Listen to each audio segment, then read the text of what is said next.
Hey, this is NewMixBen, and this is step 2 of the 5 steps to buying your linking domains and getting your list. So there are 4 basic sources for domain lists. The first is auctions, second is drop domains, we've got brokers, and then scraping. So we're going to take a quick look at all of these, and so we're going to go live here.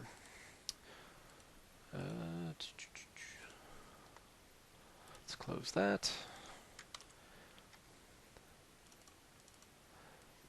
All right, so for auctions, there are 3 big auction sites. One is GoDaddy, one is Namejet, and one is SnapNames.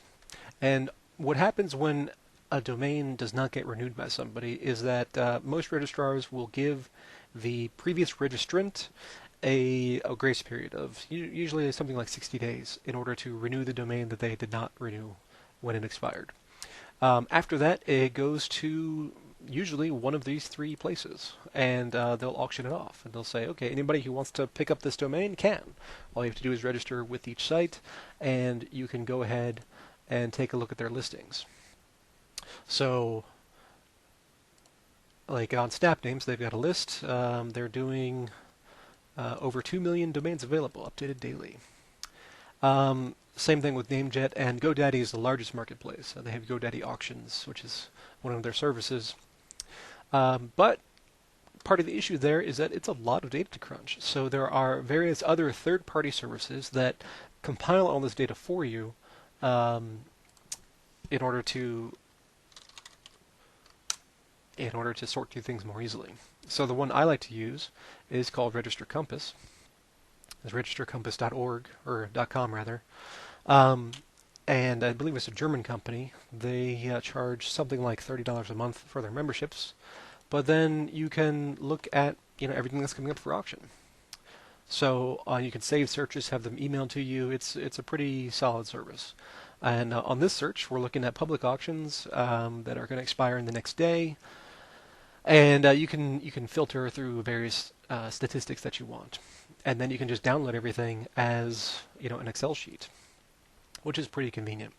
Now, Register Compass also will tell you things that are coming up for expiration, domains that are coming up for expiration, or ones that have just expired. So they've got those 3 different services.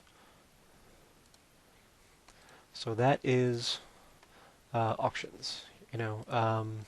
One thing to keep in mind is that a lot of the auctions have a kind of weird format. So, like, you'll bid on it.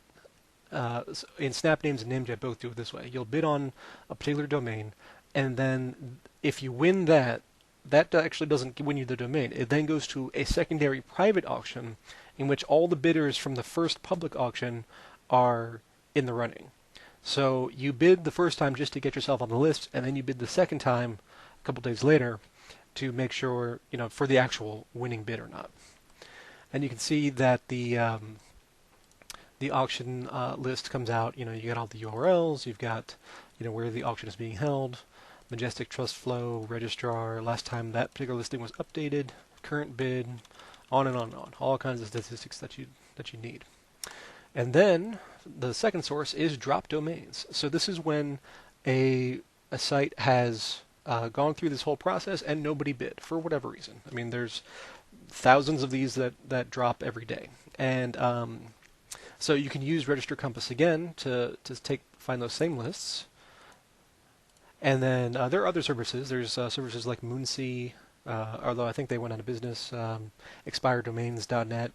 And there's always new services coming and old services going in this marketplace. So, what's here today may not be here tomorrow.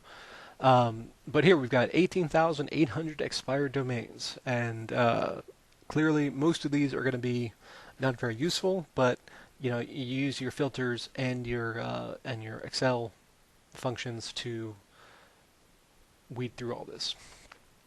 The third source is brokers. So if you go on Facebook, let's say, and search for PBN Marketplace, or if you go on your favorite SEO forum, you'll find people that are selling these lists.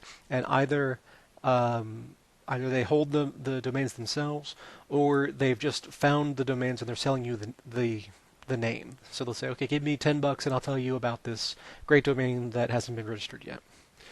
And then there's scraping. Scraping is when you use a program like Scrapebox or you use a program like Xenu, which is Xenu. And what the goal there is you find high authority sites that are linking to other sites that no longer exist. So, back in 2004, XYZ.com linked out to ABC, and ABC has since, died. And you could just go to your favorite registrar and register ABC. And now you have all that incoming authority that was there from years and years ago. So the advantage of drop domains and scraping is that they're cheap. The only cost for the domain is actually registering the domain.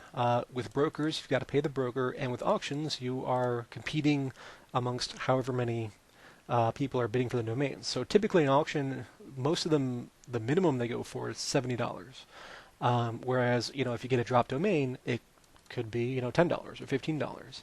The advantage, though, is that the ones at auction, at least the ones that you would buy at auction, tend to be stronger than the drop domains. But then you can buy more drop domains. So it's kind of do you want to do it in volume or do you want to do it in individual power? So that's kind of the trade-off you have to make. With scraping, if you're doing your own scraping, you have to have your a virtual private server, and you have to have the software to do the scraping and proxies and so forth. Brokers, depending on which brokers you're going with, can be cheap or can be expensive, and the quality is going to range all over the map. So those are the 4 sources for getting a list. And then people often ask a lot of questions at this point about, does the URL matter, and does the niche of the old site that used to exist matter? And the answer to both of these is basically no, with a couple small exceptions. If you have a URL that has some sort of adult word or payday loans or anything in the kind of spammy, sketchy kind of area, those you want to stay away from. But other than that, it's pretty much wide open. You're not trying to rank the linking domain itself. You're just using its authority to rank your money site. So the URL there isn't a big deal. And does the niche matter? So let's say you're trying to rank a site about office supplies, and then the linking domain in the past was about health products. And the incoming links, some of them mention, health product keywords. Does that matter? And again, the short answer is no, not really. The link juice is link juice. So the authority that the old health product site had still exists, even if you rebrand it as a new thing related to your office product site.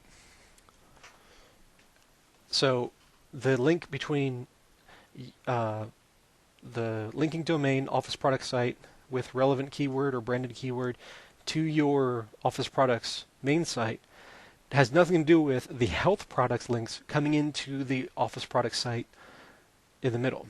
It's too many degrees of separation and is not really going to be a factor. So that's step 2. In the next video, we're going to get into step 3, which is assessing the strength of the domains that you found, whether it was from an auction list or scraping or expired domains or from a broker. So till next time, this is Neil McSpadden. Talk to you later.